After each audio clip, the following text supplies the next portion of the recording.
hairs of a crazy deadbeat psychopath named Jenna from Santa Cruz. So what happened? I don't know this woman. I don't know the man that she's obsessed with, but I do know my best friend who I'm like Mama Bear Cub over Kayla. What if she can track my phone? Track it! Track it! Come to my house, bitch! Come to my house! Your house. Oh, bitch!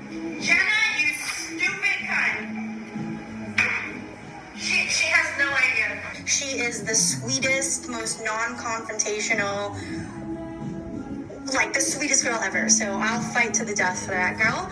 And unfortunately for this deadbeat mom, Jenna, she just happened to stalk and harass my friend while she was in my presence, and now it's my problem. Kayla said to her friend, she was like, well, now she's pissed off Allie and it's out of my hands. So here we go. I have a best friend named Kayla. She's from a small town in Santa Cruz. Kayla has a good friend named Scott, her previous boss, who's now like a family friend. He's an older guy. He knows all of her family. She's never dated him. They are completely platonic and they're lifelong friends. I've heard about this guy. I've never met him in my life. So Kayla told me like months ago that the last time she went back home and saw Scott, they were just hanging out at his house, catching up, and Kayla had left her shoes at the door. Now, this crazy psychopath bitch named Jenna she's obsessed. This guy, he's being stalked and harassed, and she's like single white female status, like insane.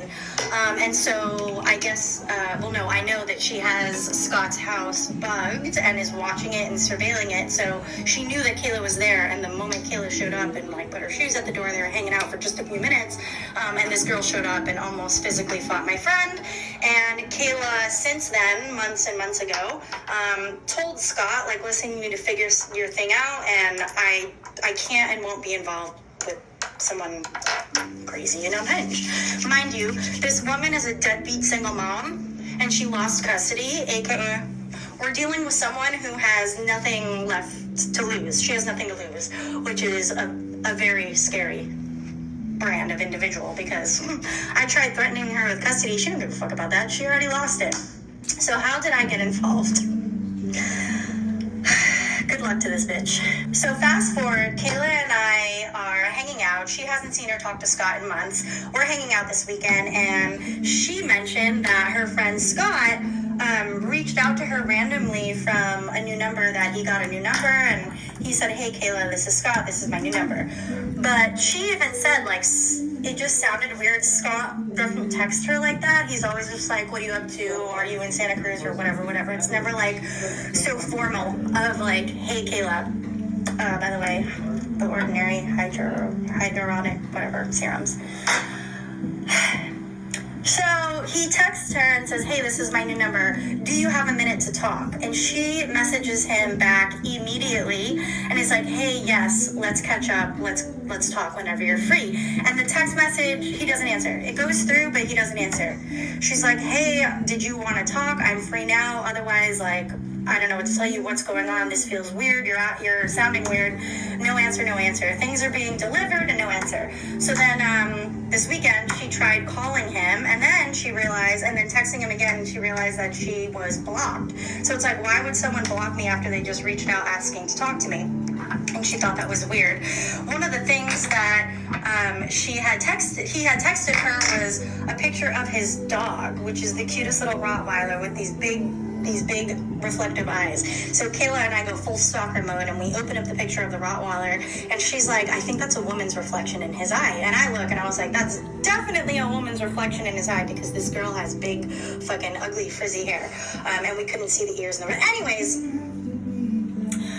Kayla's like, I don't think this is him. I don't think this is Scott. And he's blocked me and not answering my calls. Mind you, I have a Connecticut 203 number. I have no skin in the game. I was like, oh, naturally. I was like, do you want to try and call him from my phone? And she's like, yeah. So I call from my phone, no answer. And then I text, blocked. Texts are not going through. Then I call again and I'm blocked. Super weird. Like, why would you block me? Fast forward to like an hour later, Kayla finally, Scott calls me back because I left a voicemail, and he's like, hey, who is this? And Kayla takes over the phone, and she's like, what the fuck is going on? And he's like, yeah, this bitch broke into my house today. She's stalking me. I got a restraining order where she got out of it, and I feel bad because she's a mom. Are they a mom? Blah, blah, blah, blah, blah, blah, blah. He feels bad for her because she's already a fuck up of a woman, but I don't feel bad. So that's all happening. Literally, like, over the weekend, she broke into his house, and she's obsessed with him. They're not together. They had sex for like 2 months, and then he never wanted to claim her because she's a crazy, deadbeat, insignificant, low-life, unintelligent, ugly bitch. And so all of a sudden, Kayla starts getting blown up by a no-caller ID number, and then my ass, I've never met this man Scott in my life. I've never texted him. I've never called him.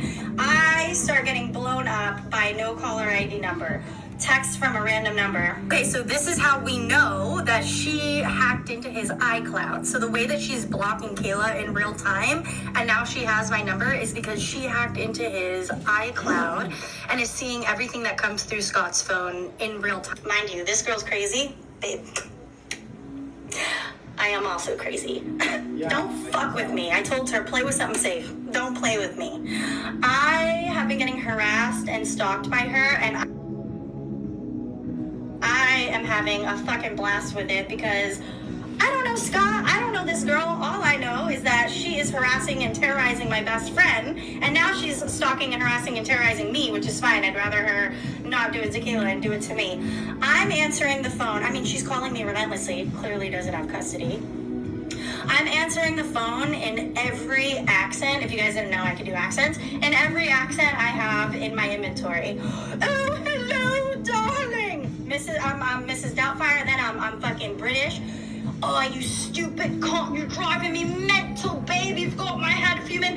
I was Jamaican for a second. Rise up, hurry up, and meet me in the streets and see what fucking happens to you fucking nuts. Hurry up, rise up, hurry up and show up to my door, see what happens, you bumper clap bitch. I mean, I'm just being a whole fucking weirdo to the point where she texts me and she's like, you're a weirdo. Bitch.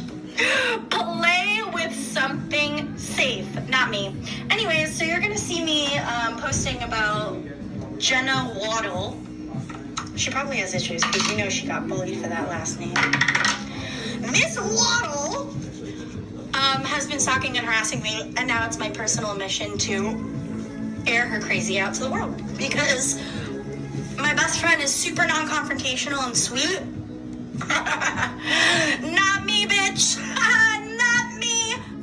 Not friendly. I got nothing to lose here. I don't know Scott. I don't know any of y'all. What I do know is that I am much more intelligent than you. And I've been dealing with my stalker ex-boyfriend for years and my crazy downstairs neighbor baby. I know crazy. I would sniff you up for breakfast and shit you out the next day. Promise you. We're gonna have a good time. I'm working on my accents. She has no idea, but she's helping me and she's giving me content. So anyways, I cut my hair today. Let's see how it turns out. Bye. Fuck you, Jenna. Okay.